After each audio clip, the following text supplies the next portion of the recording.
दोस्तों नमस्कार, मैं जगन्नाथ गौतम सियासत हिंदुस्तान यूट्यूब चैनल पर आपका स्वागत है। दोस्तों, जैसा कि आपको ज्ञात है कि हरियाणा से राज्यसभा के जो दो चुनाव हुए थे, उनमें से कांग्रेस के कई विधायकों ने क्रॉस वोटिंग किया।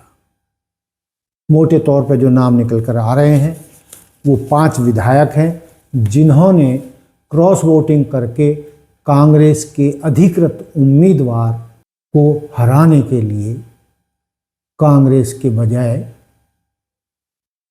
भाजपा समर्थित उम्मीदवार को वोट डाला। दोस्तों, जो होना था सो हो गया। करमवीर बौद्ध जो कांग्रेस के उम्मीदवार थे वो जीतने में कामयाब रहे गद्दारों के बावजूद। लेकिन अब दोस्तों सवाल ये पैदा होता है कि जिन कांग्रेस के विधायकों ने कांग्रेस उम्मीदवार के खिलाफ क्रॉस वोटिंग करके भाजपा समर्थित उम्मीदवार को जिताने का कुत्सित प्रयास किया, अब उनका क्या होगा, इसी मुद्दे पर आज हम आपके सामने बातचीत करने जा रहे हैं। दोस्तों, सबसे पहले जो हम बात करेंगे वो मोहम्मद इजराइल और मोहम्मद इलियास के बारे में करेंगे। ये दोनों जो विधायक हैं हरियाणा के मुस्लिम बाहुल्य मेवात क्षेत्र, मोहम्मद इलियास पुन्हाना नूह जिले के और मोहम्मद इजराइल हथीन पलवल जिले के विधायक हैं। दोस्तों, आज हम इन्हीं 2 विधायकों के बारे में ज़्यादा प्रकाश डालेंगे और उसकी वजह ये है कि ये दोनों मुस्लिम विधायक हैं और आप सब जानते हैं कि भाजपा का जो रवैया है मुस्लिमों के प्रति कितना नफरत वाला है।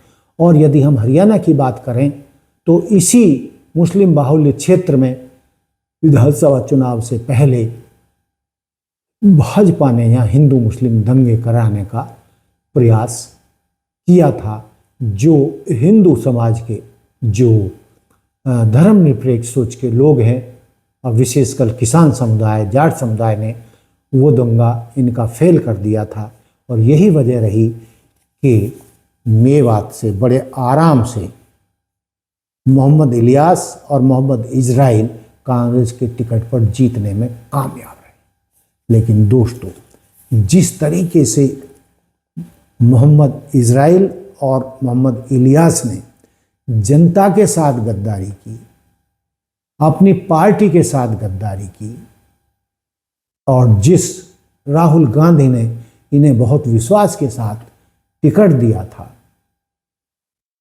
और नेता प्रतिपक्ष हरियाणा विधानसभा हुड्डा जी ने इन पर विश्वास किया था, इन्होंने इन सब के पीठ में छुरा मारा। 4 साल बाद मैं आपसे पूछूंगा, आपका हुक्म होगा तो आगे बढ़ जाऊंगा, और आपका अपने कान पकड़ के बिठा दिया तो हमेशा इलेक्शन के लिए नाम भी नहीं लूंगा। मेरा आपसे ये वादा है। और पार्टी, जहां तक बात है, जहां आप कहेंगे, जहां जनता कहेगी, वही मेरी पार्टी है। जहां भी मेरी पार्टी हो, आप ही मेरा मान हो, आप ही मेरा सम्मान हो। मैंने अपना पक्ष रखा नहीं अभी तक, बिना आपकी सलाह मशवरा के अपना पक्ष भी रखूंगा। और जो मैंने किया है सिर्फ आपके भलाई के लिए, बहबूदी के लिए, आपके परिसीमन के लिए, आपके मामलात के लिए, आपके बच्चों के लिए। मुझे अपना कोई जाति को ना लालच है, ना लालच रहेगा। इंशाल्लाह जनता ही मेरा सर्वोपरि, जनता ही मेरे लिए सर्वोपरि है। आपके मामलात को देखते हुए आज मैं उठावड़ की पाँव धरती पे कह रहा हूँ, इंशाल्लाह ये फैसला जो लिया है मैंने आपके सम्मान के लिए लिया है, सामान के लिए नहीं। सामान मेरे पास अल्लाह के शुक्र से, आपकी दुआओं से बहुत है, कोई दिक्कत नहीं है। लेकिन जो आपका सम्मान होना चाहिए 4 साल, तो 4 साल बाद मिलने की बात है। जब आपको धक्का लगे थे 2024 के इलेक्शन में, जब टिकट मांगने गए थे, एक ऐसे आदमी को आपके सामने लाके खड़ा कर दिया था 5 अगस्त 2024 को, जहां टिकट की कोई बात नहीं थी। जब हमारे धक्का लगने लग गए थे, फैसला तो मैंने उसी दिन ले लिया था कि इंशाल्लाह मैं आपसे इनसे दूरी बनाऊंगा। आज वक्त आया, मैंने उनसे दूरी बना करके आपके सम्मान के लिए फैसला लिया है। इंशाल्लाह आपका अगर काम ना हो, विकास ना हो, आपकी बात ना चले या बाबा वाला राज नहाए तो मेरा कान जरूर पकड़ लेना। मेरा जो सरकार का साथ है पार्टी का, मैंने फैसला आपके बिना लूंगा नहीं कभी। आखिर सवाल ये पैदा होता है कि इन दोनों मुस्लिम विधायकों ने ऐसा किया तो क्यों किया। अब दोस्तों, कोई भी कारण समझ में नहीं आ रहा है। वहाँ की जनता बहुत गुस्से में है दोनों से। यहाँ तक कि मोहम्मद इजराइल के बेटे जो हतीन से विधायक हैं, उनके बेटे अब्दुल बदूद ने तो अपने पिता से हर तरीके का रिश्ता समाप्त कर दिया, ख़त्म कर दिया है। और उन्होंने मीडिया के सामने घोषणा की है कि वो अपने पिता के साथ किसी भी तरीके का सामाजिक पारिवारिक लेन देन, बाप बेटे का कोई रिश्ता उनका आज से नहीं है। उन्होंने जिस तरीके से अपनी पार्टी को धोखा दिया है, राहुल गांधी को धोखा दिया है, हुड्डा जी को धोखा दिया है, वो उसे स्वीकार्य नहीं है। और यहाँ की जनता को भी उनके पिता ने धोखा दिया है, इसलिए वो किसी भी कीमत पर अपने बाप के साथ कोई संबंध नहीं रखना चाहते। दोस्तों, यदि हम नैतिक आधार पर देखें तो ये बहुत बड़ा मुद्दा है। यदि मोहम्मद इजराइल के बेटे बिल्कुल ईमानदारी के साथ नैतिकता आधार पर ये दावा कर रहे हैं तो दोस्तों, बीजेपी बार बार ये ऐलान कर रही है कि हमने 25% कांग्रेस तोड़ दी, 25% कांग्रेस तोड़ दी, 9 MLA तोड़ दिए। मैं कम से कम अपने घर से ये मैसेज देना चाहता हूँ कि मेरा घर तो टूट गया, लेकिन मेरे घर में कोई राहुल गांधी को नहीं हरा सकता है, कांग्रेस पार्टी को नहीं हरा सकता है। मैं राहुल गांधी के साथ हूँ, कांग्रेस पार्टी के साथ हूँ, और अपने पिताजी और मेरे पिताजी के साथ इस काम में मेरे चाचा DSP MS खान शामिल हैं। मैं इन दोनों से अपना रिश्ता तोड़ने का ऐलान करता हूँ। ज़िंदगी भर मेरा इनसे कोई वास्ता नहीं रहेगा। मैं अपने पिताजी की दौलत, शोहरत, सारी चीज़ें ठुकरा कर यहाँ पर मौजूद हूँ आपके सामने। मैं उनसे कभी कोई रिश्ते में नहीं रहूँगा। हमारा मानना ये है कि आप सब जानते हैं, पूरे हरियाणा की जनता जानती है कि भाजपा ने हरियाणा में एक भी किसी मुस्लिम को अपना पार्टी का उम्मीदवार नहीं बनाया। और क्यों नहीं बनाया? ये उसकी नीति है कि वो किसी मुस्लिम को टिकट नहीं देंगे। और उन्होंने सीधा अपना एजेंडा तय कर रखा है कि 80-20 कि उन्हें सिर्फ हिंदुओं के वोट चाहिए, मुस्लिमों के वोट की उन्हें कोई ज़रूरत नहीं है। उनके बेटे का कहना है कि जब भाजपा उनसे, मुसलमानों से इतनी नफरत करती है तो उनके बाप ने ऐसा काम क्यों किया कि वो पार्टी जो मुस्लिम समाज से नफरत करती है, उन्हें गद्दार कहती है, उनके खिलाफ अभियान चला रही है, उनके साथ दुर्व्यवहार हो रहा है, 2 दर्जे के नागरिक बनाया जा रहा। उनके बाप ने क्या सोचकर भाजपा के हक में वोट दिया?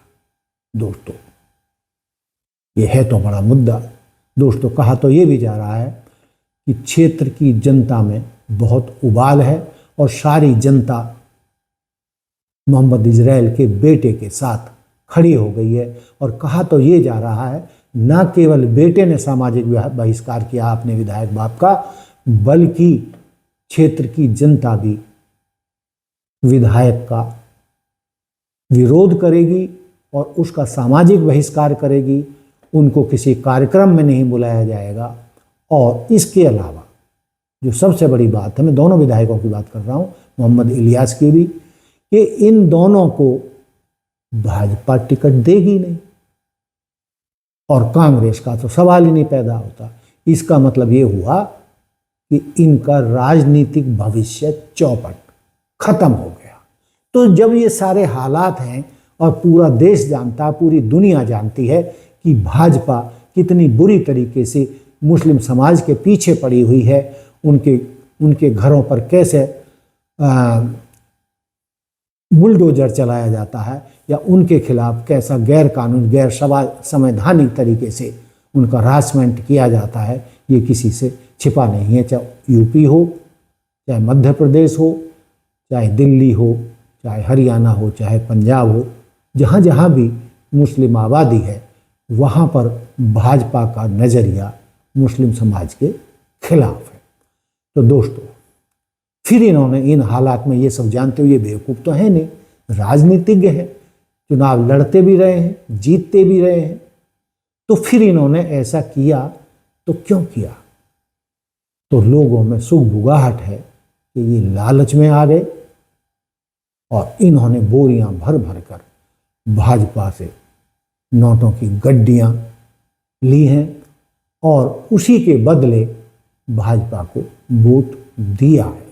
दोस्तों, जो इस तरीके के मुद्दे होते हैं नोटों की गड्डियां देने के, वो मीडिया के सामने तो आते नहीं है, दिखाए नहीं जाते हैं, या रिश्वत किसी भी तरीके की हो, लालच किसी भी तरीके का हो, जनता के सामने या मीडिया के सामने रिश्वत नहीं ली जाती है, या इस तरीके के काम पर्दे के पीछे होते हैं।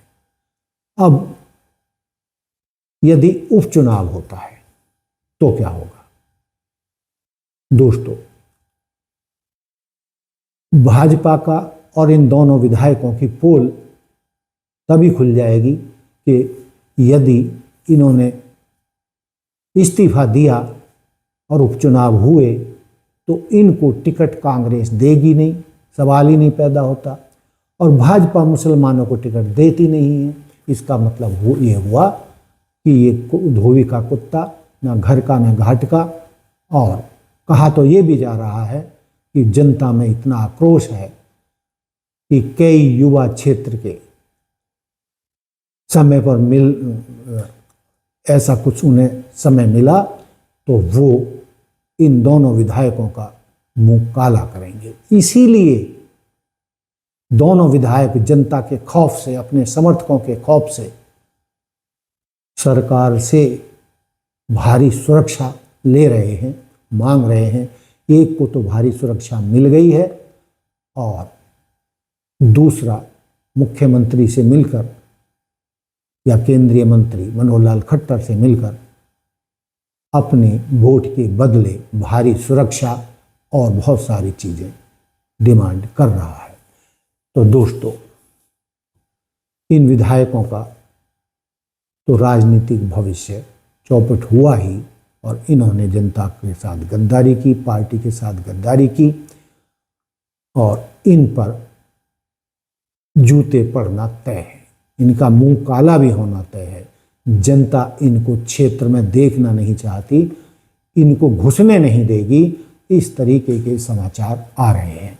तो दोस्तों, आज हमने डिटेल से इन दो मुस्लिम विधायकों की बात की है, और जो बाकी यानी मोहम्मद इलियास और मोहम्मद इजराइल, इनके परिवार तक में इनका विरोध हो रहा है, इनके रिश्तेदारों में इनका विरोध हो रहा है। अब आने वाले दिनों में इनको क्या क्या झेलना पड़ेगा ये तो वक्त ही बताएगा। और दोस्तों, आप इस मुद्दे पर क्या सोचते हैं? क्या इन दोनों विधायकों ने सही किया या गलत किया? और ऐसा किया तो क्यों किया? क्या इनको भारी लालच दिया गया और इन्होंने जनता का विश्वास नोटों की बड्डियों के बदले बेच दिया? तो दोस्तों, ये था मेरा मुद्दा, और जो 3 विधायक बचे हैं इनके बारे में हम आगे स्टोरी करेंगे। तो दोस्तों, देखते रहिए सियासत हिंदुस्तान। जय हिंद, जय भारत, जय संविधान, नमस्कार।